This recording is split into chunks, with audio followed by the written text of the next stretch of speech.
Kubaniriza mu press conference ya ey'okubiri mwaka guno 2020 ensonga zetwogeddeko basically ziringa 3. Sooka tulina circular eno ewandikiddwa President General w'ekibiina newandikiddwa bachairpersons bachairman bonna bachairpersons aba branches zaffe zonna district ne sub branch ne constituency zonna.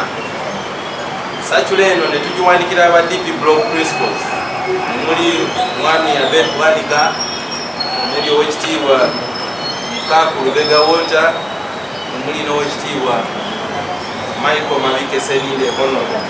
Era ne tugiwandikira aba parliamentary group bonna abo bonna abayimira ku tiketi ya DP abawangula n'abatawangula, era ne tuwandikira ne bamemba ba NEC bonna.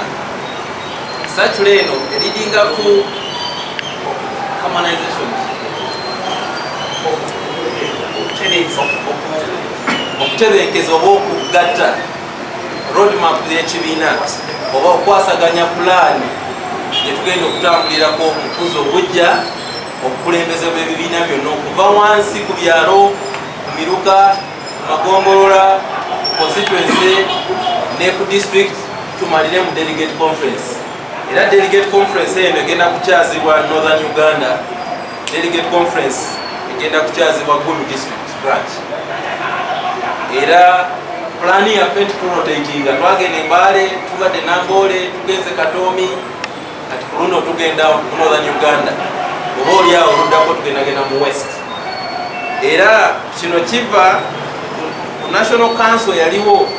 National Council yatusaba nti tutuule harmonizing oba tukwasaganye buli pulaani yonna eyali evuddeyo mu nsonda ez'enjawulo ekwata ku bintu by'okulonda. Kuba ebimu zaali mu WhatsApp, abamu bagenda ku radio n'ayogera kino n'ayogera kino, ne tusalawo tutuule.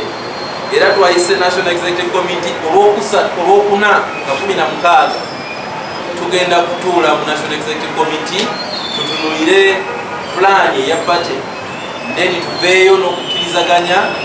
Era olwokuna olwo tusuubira nti register zonna tugenda kuba tuziweereza eri ez'enjawulo abantu batandika okukola omulimu gw'okulonda. Era tugenda ku approvinga register zino nga ziriko omukono okuva wano ku headquarters, nga zirina ne seal, zirina n'obubonero obw'enjawulo, nga bw'oleetaakako eyo nga ndala tugamba ssebo eno tefaananye kiri kyaffe, egenda kubeeramu ebyama byaffe eby'enjawulo nga tusobola okulabirako nti eno ddala evudde ku Democratic Party headquarters. Era egenda kubaako omukono gw'oyo eyakoze okulugesalinga n'okulondesa for this purpose oba chairman mu constituencies ez'enjawulo, nga bwe mumanyi nti onasupervisinga bino leveno ne supervising endala. Era tugenda kubeera ne meeting eno egenda kutandika ekya ssaawa 3 ku headquarter yaffe empya gye tutanaakulonkinga naye gye tusuubira nti formally tugenda gironkinga ku Balintuma. Eyo headquarter eyitibwa Democratic Party Strategic Campaign Site, Norbert Mao House. Era tugenda kubanga tucompilinga register mu bamemba bonna countrywide. Era register zino nga bwe ngambye zigenda kuva ku headquarters. Tusuubira buli memba yenna wa Democratic Party, nga nze mbiira Palisa County, Palisa District, mbiira Kasodo Sub County, mbiira Nang'odi Parish, mbiira Nakabale Village. Nina okugenda Nakabale Village gyenva newandiise nti nva mu branch eyo, sub branch bwentyo paka ku constituency paka ku district. Buli muntu yenna tusuubira Honorable Norbert Mao okugenda epeche gyava agende ku Holy Rosary ye village ye mwaviirera walondera okwewandiisa. Tewaliyo kuno kwewandiisa tegenda kutunula nti nze ndi wakitiibwa nnyo, nze nfaanana bwenti. Members rights aba members zonna ziba equal. Era ffenna tuteekeddwa okugenda okuyingira mu register zino. Era oyo yenna atabeere mu register kijja kuba kizibu okwenjoyinga rights za member. Mu process eno eriwo kubanga twagala kumanya bamemba be baliwa, basapota be baliwa, bawerubisha be baliwa. Era njagala okubira omulanga ffenna abakwasagayiza mu kibuga process wenaaba etuuse oluvannyuma lw'olwokuna tugenda kubeera ne special press conference tubriefinga abantu tuteeke ne mu mawulire tuteeke ne mu gazeti. Process eno egenda kubeera open, tujja ku gazetinga, tujja ku announcinga mu process ez'enjawulo abantu bamanye nti kino kyekikolebwa. Era aba registered members bagenda kuba basabibwa okusasulira kaadi yaabwe 12,000 eza Uganda. Ordinary membership sobola okwagala tuwe miliyoni oba 5 ezo ku category za njawulo, naye membership buli muntu ayingira mu register. Chairman kwata ku nsawo bo Lubaga tugenda kubuuza ku kyalo kyova waligisalinza abantu omeka webaba 10 tukuweereza kaadi 10, wewaba 3 tukuwa kaadi 3. Twagala kuishinga kaadi zino nga zikwatagana n'abantu abaligisalingiddwa. Tewakyali process nti onaaguze kaadi 10 yekka oba 1,000 agenda azigabe, tebikyasobola kukoleka. Era ne kaadi eno twazeemu gitunuuliramu ne tugiteekamu futures empya. Ne kaadi naye esoma 2020 kaadi nayo mpya. Era kaadi erimu naye ebyenjawulo egenda kubaako ne holder signature. Bulijjo tubawa kaadi nga holder talina wa signings, nazo twafunye ekintu ekipya. Twagala kubeera very open, abantu baleme okulowooza nti waliyo kyetukwega ekyenjawulo. Era sub branch executive committee zigenda kuba nga zirondebwa nga zibesiga ku register. Woba oyagala okulondebwa, kati nze njagala okulondebwa ewaffe ku kyalo Mwami Kanaala Moses, woba oyagala kulondebwa ewammwe Essaabagabo oteekeddwa okuyingira mu register y'ekyalo. Era executive zimugenda okulonda ate abeere mu register talonde, era ate abeere mu register talondebwa, ebyenjawulo ebyo. Ate okufulfillinga ekyo oteeka okuba ne kaadi. So twagala tubeere n'abantu 5 nga be balonze nga be tumanyi. Era ekirungi kiri nti obukiiko obupya bwe bugenda okuparticipatinga mu kulondesa primary. So tuteekeddwa okurenewinga process eno wansi, then tugende ku primaries nga tulina obukulembeze bupya eno yonna wansi. Tugenda kuteekawo free toll free lines, masimu ag'obwereere nga mukuba nga mulina bye mwebuuza n'omulembe gwa fitting, mulembe mupya ote fitting ag'okufittinga. Twagala kuteekawo bino, then ne ku website yaffe tugenda kuteekawo register online. Abatasobola kugenda mu byalo naddala abantu bafe abali ebweru nga basobola okugenda mu website ne bateeka link ne baregistaringa, naye nga tunotifyinga straight ewa administration nti ono yagenze na registaringa. Era tugendagenda tuprinting efomu eyo owa registaringidde. Tugenda kubeera ne soft version, tubeere ne hard copy. Buli return even atet for example ewuwamini kasa tufuna return nga tugiyingiza ne mu computer, teekeddwa okubanga etaalinga ne system neri wansi. Bino byonna tugenda bikola okusobola okwanguyiza abantu baffe. Tugenda kufuna IT system ey'okuregistaringa nga tulina apps ez'enjawulo nga tukozesa ne okwanguyiza abantu baffe ab'enjawulo okusobola okukola ekyo. Kino tugenda kiteekawo timeline so that bwe tumala tutegeka ebintu by'okulonda nga biri mu process nga tulina returns zonna. Netwagala candidate ajje wano agambe siranda kuba nabadde kuvuganya wakwese ba delegates. Twagala tuwe buli muntu akaganya, era process eno enaaba approved olwokuna. Ku luno abantu abagenda n'okwesimbawo mu kibiina naddala kuba president n'ebifo by'enkizo, tugenda kuba ne live telecast debate. Abantu bawulire abantu bye baagala okukola, tubawe register batambule mu byalo basobole okunoonya abagenda obalonda. Era process eno tewaliwo muntu agenda creatinga pressures, agenda okukola structure y'okukyalo ng'ayise bweru wa process eno gyenjogerako. Buli ayagala okubeera mu process eno tewaliyo shortcut, tewaliyo okubukadiriza. Ate twagala abantu abatudde ku fence, onyenya fence olumu agweno olumu agweno, twagala osalewo olumu oba ogudde eno oba ogudde eno. Buli oyo yenna ambuzaawo nekibuuzo bakiddemu nga tekinabuzibwa. Oba oli mu people power, oba oli mu post government, oba oli mu TJ, oba oli mutabangula wova, oba oli mu kiriwa, buli kyolimu oba peace for all, naye kolowooza nti oli wa DP olina omukisa okujja okulegesalira. Gano maka gammwe osobola ogende wa neighbor naye tekikufuula nti oli mutabanyi wa neighbor. Osigala mwana wa Democratic Party eri ogendayo obugenzi kuyambako olutabaalo naye oteekeddwa okuba ne base gyova. Era twagala basaba mwenna abali eyo eno process mugipaying attention, musobola okuwumuzaamu akatono ne mukomawo mu process eno, kubanga twagala kutambulira wamu tusikire kitaffe nga ffenna tukoleredde kitaffe, tusikire kitaffe nga tetumweganye. Era sub branches zonna executive committee zisuubirwa okukolera mu ssemateeka w'ekibiina, oba oli chairman, oba wa muluka, oba oli wa constituency, oba wa branch district ne member, mubasuubira okutambulira mu ssemateeka w'ekibiina. Tetulinaayo ssemateeka mulala, bayibuli ya DP yeno ssemateeka gye tulina. Nagambye abantu gyo nti woolokoka obadde mukozi wa bibi n'olokoka, bayibuli si yekugoberera, bw'ogoberera bayibuli. Era gwe walokose ngoze mu DP ogenda kugobera ssemateeka wa DP. Ssemateeka si yakugoberera, twagala kugoberera ssemateeka kuba yatuyamba.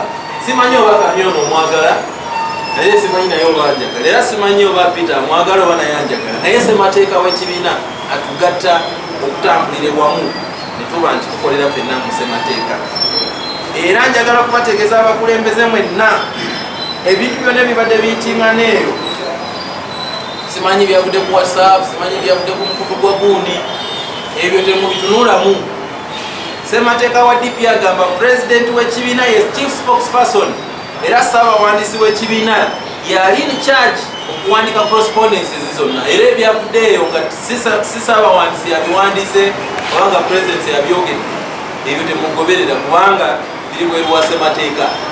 Era saculo eno tugiwandiise tugenda kugiyishinga ku mwenna ba chairpersons n'abakulembeze ab'enjawulo, ebiri muno ebyo Katonda wa DP abyogera. Era njagala okubategeeza nti National Executive Committee egenda kubeera ne agenda items 2 oba 3. Item esooka namaze ogitematema ku harmonizinga program eya roadmap. National Council kitusaba tukolere wamu tusobole okugaidinga abantu ng'ekiri ekisolo kyekiri epalisa, kyekiri ekogogo, kyekiri Arua, kyekiri Nebi, era kyekiri wansi eri ku mambuka ge Kasese. Twagala kutambulira wamu kubanga ekibiina kibeera ne engine emu. Era ekintu ekirala kye tugenda okwogerako kwe kutafuta agreement gye tulina ne ba DP block, kubanga buli omu agitafuta lulwe. Wali abagamba nti okubeera ne agreement kutwala bifo, wali abagamba nti okubeera ne agreement DP erina kuvaawo ne tukola kibiina kipya, wali abalowooza nti eri ebibiina ebirala bikyaliyo ate kiconfusing abantu.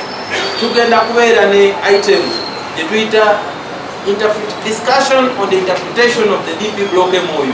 Tugenda kugitafuta kawaayiro, lupapula ku lupapula, kigambo ku kigambo. Twagala ffenna tutegeere tutambulire wamu.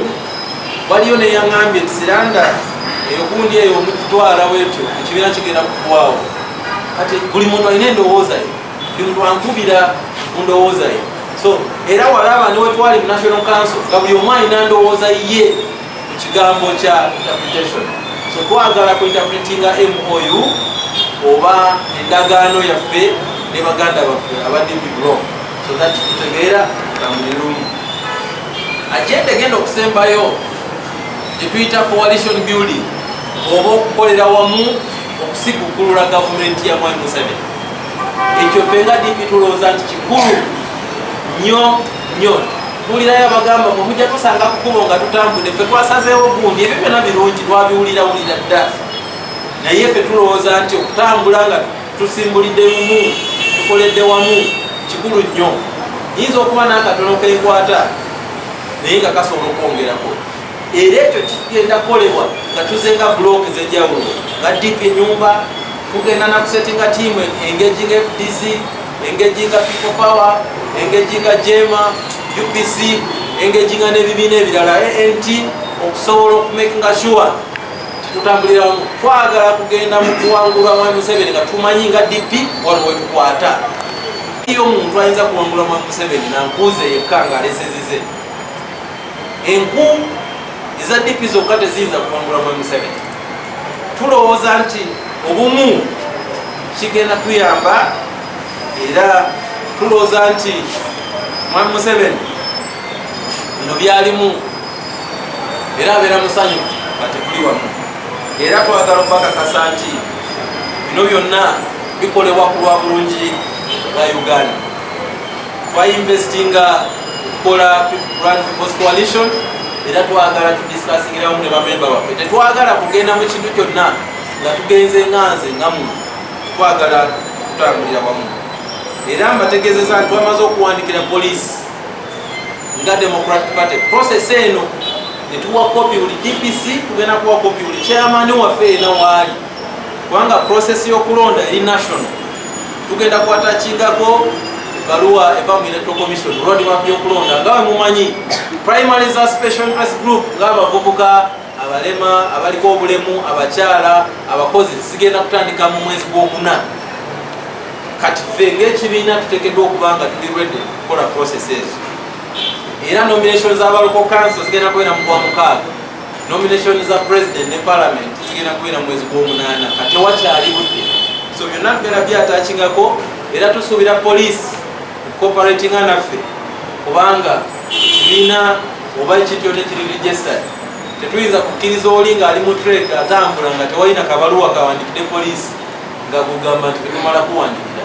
Ate permission kyanjawulo n'okuwa notification. Era tusuubira chairman ku kyalo oba otegese olukiiko, poliisi erina kujja kuwa security kubeerawo oba n'obutabeerawo, kubanga ffe nga DP tutambulira mu mateeka. Era kino tukikoze si kuba tutya poliisi, naye twagala kugoberera amateeka nga bwe gatambula.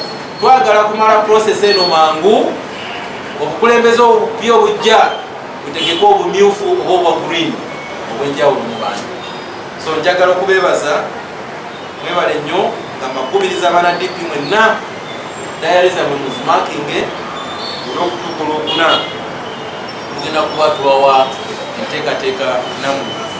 Ekintu kyetusembezaayo kibadde ku nsonga ya Nansana. Otunuulira gavumenti engeri gyekutemu Nansana municipality betugiraba ng'ebyobufuzi. Osanga RDC yagenda okomissioning enguudo, bino ebibiina bya operation waste creation osanga RDC yabikolamu, Youth Capital Venture Fund RDC. Olumu meya n'akakiiko baba bagambye oluguudo olwo tebaaluzimbye bulungi era tetugenda tukkula, osanga RDC atuteyo omutwe nti akola emirimu gyatalina kukola. Yes, supervisor ate taking administration ya roles za municipality. Era tumanyi nti ebyo babikola kubanga baagala kulaga nti DP eperforminze bubi kutuuka mu general election nga NRM yeddali. Process ezagobereddwa okuggala municipality ffe tulowooza nti ezayisa mu mateeka. Era tugenda commissioninga abaloya baffe okustudyinga process eyo kubanga ffe tulowooza nti bino bikolebwa politically kwandamayininga bukulembeze obwa DP obuli mu area. Ne MP w'ekitundu yali awandikire minister baseniwo omuntu akola investigation ku lyenguzi n'obulyato ba civil servants abanansana obajjudda, ate abamu balina mu acting capacity. Naye gwe basindika yalinga asula mu hotel ne report naguno gwaka eriyo. Ffe tulowooza nti eyo process tetugenda gigumiikiriza. Luno ntalo teruli wakati wa Regina Bakite oba wa Bakayini Musoke Nsereko oba wa Kazibwe. Luno ntalo kati luli wakati wa DP ne NRM. Era tetugenda kutunuulira, tugenda tuyingira mu kusenda. Ensonga esembayo kyenyamiza nti gavumenti yapointinga omuntu nga minisita. Ffe tulowooza nti okubeera minisita ebiwandiiko bye bimu by'okubeera MP. Mu Uganda mwewuunyisa nti omuntu bamukkiriza n'alayira n'asabinga nga MP emyaka 4. ne bamuwa obwaminisita ne bagamba nti takolofayinze. Waliyo abamu ku bawadde obwaminisita kati kizuuse nti abamu wadde tebanakola na renewal zaabwe za practicing license.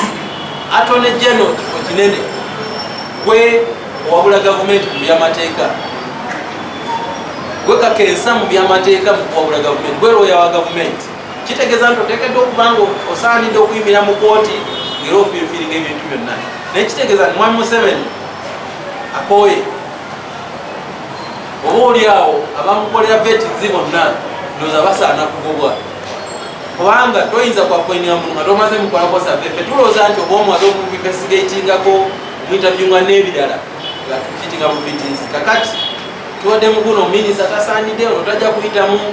Ebyo byonna biraga nti waliyo obunafu era bubeera vote of no confidence. Era kuba okujja bwesigwe mu appointing authority which is the president. Ekyo kyonna kiswaza eggwanga era kitwaliza wamu na Uganda. Kibalaga nti omuntu oba oli awo gwavundadde okuva ku kyennyanja kyavundadde okuva ku mutwe ndowooza kyetaaga kuyambibwa.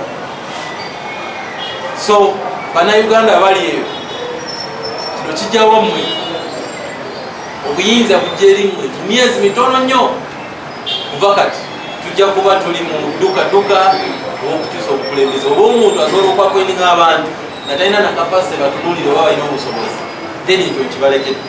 Mwebale nnyo, mwebale. Waliwo ekibuuzo kyonna? Liri misinterpreted n'abapoliisi. Abapoliisi 99 tundu 99 tebamanyi tegeero. Osanga oli agamba temwagoberedde boma nemubuuza twalina olukuŋŋaanira binoonyo olw'abavubuka. Etteeka ligamba nti political party registered bwe bekola enkuŋŋaana nga ziri mu within constitution yaayo terina kuwaayo notification. Owa poliisi nagamba lulundugane ne mugamba osinza mu kawaii kinagamba anti-poma. Ne mugamba kiki kye bayita poma nga nzira mubuuzi anti-poma. So fe tulowooza nti regulations za poma ne guidelines twakolanga IPOD ziteekeddwa okwanguya era prime minister akubira omulanga kubanga ku summit yaweebwa omulimu okugoberera ebintu ebyo. Otherwise tugenda kuwaabira abapoliisi nga kinoomu kubanga tulowooza nti ebintu bye bakola tebiri mu mateeka era ffe nga DP tetwakikoze kubawandikira kuba tubatya, naye tulowooza nti tugobera amateeka n'okuyamba abantu baffe wansi tusobola okutambulira wamu. Era nsuubira nti poliisi tuli kibiina tuwandiise era tusuubira nti n'abo bonna abatali kibiina balina rights zaabwe ziri inherent zitateekeddwa okuba nti zirigirwa poliisi. Naye lwakubanga waliyo muwantu omuteeka lye bakozesa, poliisi egezaako okukozesa police act section ezaali anal ezagibwawo kooti zireeta ate musoma. Tulowooza nti guideline zo zandyanguye, netwongera n'okukola awareness ne sensitization wamu ba poliisi kutafuta etteeka lino kubanga balikolera mu kisi kyabwe. Ate oba oli awo basinga n'okuleeta kajagalalo. Muyinza okukola meeting nga terimu kajagalalo, poliisi neyiwaawo abantu bonna. Ndowooza poliisi nekikozesa mu kufuna allowance kubanga bagamba nti buli lwe bagenda ku luguudo bafuna allowance, bafuna mafuta mangi. Oba oli awo poliisi ekozesa mbeera eno naye okufuna allowance kubaawo. Naye tetuyinza kuleeta police force number gifuna kusobola kubaawo. Tulekedde nti waliyo n'abuzesha naddala wa IGP. Osanga boogera ku deputy, osanga boogera ku balala operations. IGP ali ludda wa? Tulabye nti guidelines ze ng'omuntu omukulembeze wa poliisi tezibaddeewo. Ofiisi agirekedde abantu abalala ne wamu ne minisita we wa Internal Affairs. Kuba ensonga zino ezimu zibeera nsonga za poliisi, minisita alina okuvaayo n'alamula ne guidelines. Waliyo guideline interpretation ezakolebwa Shadow Attorney General, then Honorable Katuntu ne Attorney General Mwami Mwesigye Okutya ku nsonga za poma.